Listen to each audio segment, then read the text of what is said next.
आशा करता हूं आप सब बहुत अच्छे होंगे। मेरा नाम है सिद्धांत अग्निहोत्री। स्टडी ग्लोस पे आपका बहुत बहुत स्वागत है। उत्तराखंड के लिए तालियां तो बजानी पड़ेंगी। ये जो ग्रीन टैक्स प्रपोजल है, मुझे लगता है ये सारे राज्यों के लिए कंपलसरी करना चाहिए। टाइम्स ऑफ इंडिया का बहुत अच्छा आर्टिकल है, देखेंगे।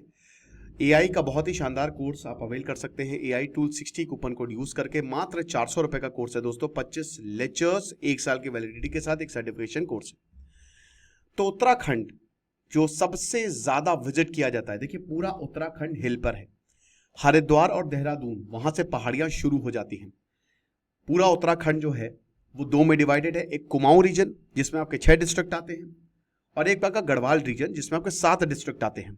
हमारे जो 4 धाम हैं वो गढ़वाल रीजन में पड़ते हैं। मसूरी, देहरादून, हरिद्वार गढ़वाल रीजन में आता है। बद्रीनाथ, केदारनाथ, गंगोत्री, यमुनोत्री गढ़वाल में आता है। कुमाऊं में आपका पिथौरागढ़ हो गया, नैनीताल हो गया, अल्मोड़ा हो गया, ये आपका कुमाऊं में आता है। मैं पूरा उत्तराखंड दोस्तों घुमा हूं, और कई बार घुमा हूं, 7-8 बार। बहुत अच्छे लोग, कमाल की वाइब। तो उत्तराखंड बहुत ज्यादा विजिट किया जाता है, सबसे ज्यादा पूरे इंडिया में, हिमाचल या कश्मीर से भी ज्यादा। अब क्योंकि वो इतना विजिट किया जाता है और बाहर की गाड़ियां कई बार दिक्कत करते हैं, स्पेशली मसूरी या नैनीताल में, तो अब एक ग्रीन सेस लगाया जाएगा, है ना। ग्रीन सेस क्या है कि बेटा जो बाहर की व्हीकल है तुम आ ना पाए, प्राइवेट कमर्शियल दोनों पे। बाहर की अगर गाड़ियां ला रहे हो तुम, तो बेटा दिखे ना यहाँ पे। तो पहला स्टेट है भारत का जिसने इस तरीके का स्टेप लिया है। पुष्कर सिंह धामी जो कि सीएम है, उन्होंने बोला कि देखिए it's not about raising funds, लेकिन इस रिस्पॉन्सिबिलिटी और सस्टेनेबिलिटी की बात है। क्योंकि जो रेवेन्यू इससे आएगा, आप आइए तो आपको पैसा अच्छा खासा देना पड़ेगा। रेवेन्यू जो भी पैसा मिलेगा, एयर क्वालिटी इंप्रूव करेंगे, ग्रीन इंफ्रास्ट्रक्चर बढ़ाएंगे, और स्मार्ट ट्रैफिक मैनेजमेंट होगा। क्योंकि ट्रैफिक की प्रॉब्लम बहुत ज्यादा है पहाड़ों पे, तो आपको पता ही है कि रोड बहुत पतली होती है। तो 25th एनिवर्सरी आपको पता है कि 2000 में उत्तराखंड बना, उत्तर प्रदेश से काट के उत्तराखंड को बनाया गया। तो clean, green and pollution free, ये हमारा एम रहेगा। कैसे ग्रीन टैक्स फंक्शन करेगा? जैसे ज्यादातर स्टेट्स में कमर्शियल व्हीकल तो अलाउड होते हैं। जैसे ही आप बॉर्डर पे जाओगे, कमर्शियल व्हीकल्स अलाउड होंगे। पहले तो बहुत टैक्स लगता था, अब तो जीएसटी के बाद चीजें बेहतर हो गई। उत्तराखंड का जो प्लान है, अगर कोई भी गाड़ी बाहर से आ रही है तो वही है कि पोल्यूटर पेज द प्रिंसिपल। ठीक है, नहीं कि आपको फिर पैसा देना पड़ेगा क्योंकि आप हमारे स्टेट में पॉल्यूशन फैलाओगे।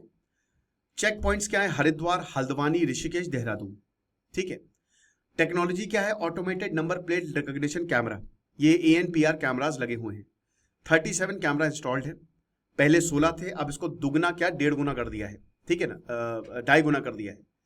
तो कैमरा क्या करेगा? आपकी तुरंत जो रजिस्ट्रेशन डिटेल उसको कैप्चर करेगा, और उसके बाद जो भी कंपनी को ठेका दिया है वो वेंडोर कंपनी जो है उस डेटा को प्रोसेस कर देगी और आपकी पूरी डिटेल्स आ जाएगी। और उसके बाद जो आपका जो नॉन उत्तराखंड व्हीकल्स है, पता चल जाएगा ना डेटा से कि आप यहाँ पे रजिस्टर्ड हो कि बाहर रजिस्टर्ड हो। NPCI, national payment corporation of India, उसको वेरीफाई करेगा।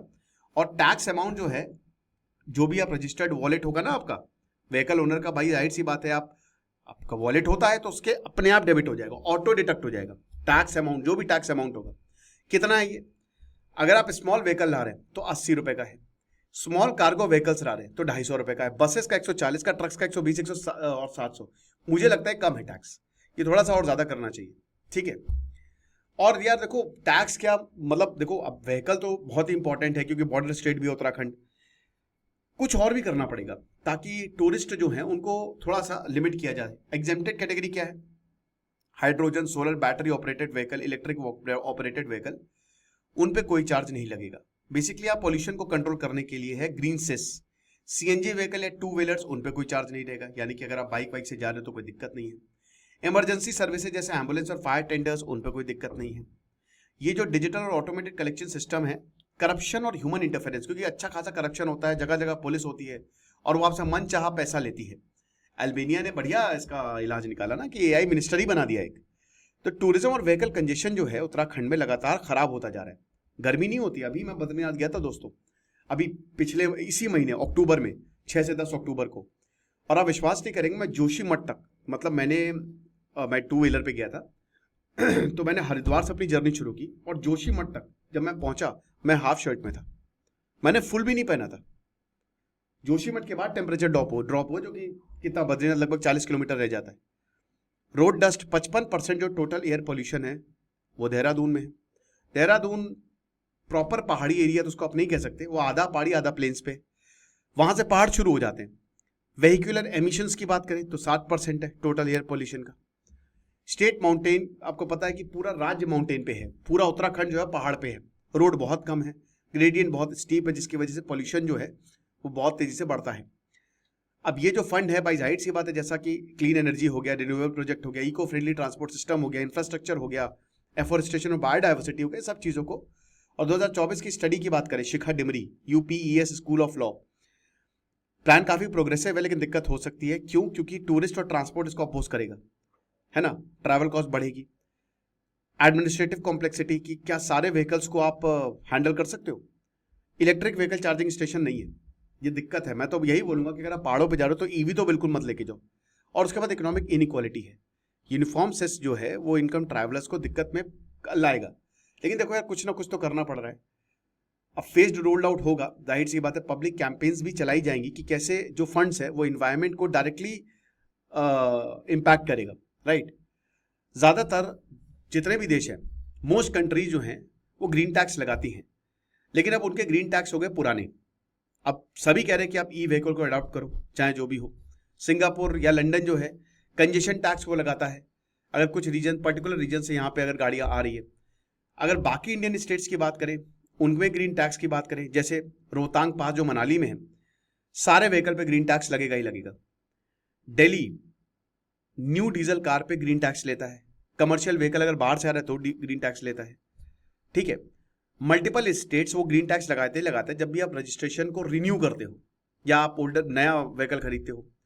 तो अगर उत्तराखंड का मॉडल काम करता है तो हिमाचल प्रदेश, सिक्किम, क्योंकि बहुत सिक्किम और हिमाचल प्रदेश में भी अच्छा खासा टूरिज्म है भैया। अब तो बर्फ गिरने वाली है, ध्यान से जाइएगा, प्लान करके जाइएगा। पिछली बार तो मौतें हो गई थी, लोग फंस गए थे बर्फ में, कार के अंदर ही बेचारे। तो इसीलिए ध्यान से थोड़ा सा प्लान करिएगा। तो हिमाचल प्रदेश ने भी ऐसी सिमिलर पॉलिसी जो है वो प्रपोज की है, बट इंप्लीमेंट नहीं किया है ना। उत्तराखंड पहला है जो इंप्लीमेंट करेगा। तो देखेंगे क्या होता है। आपको क्या लगता है मुझे कमेंट बॉक्स में बताइएगा। बाकी आई के कोर्स को आप अवेल करें। Thank you so much.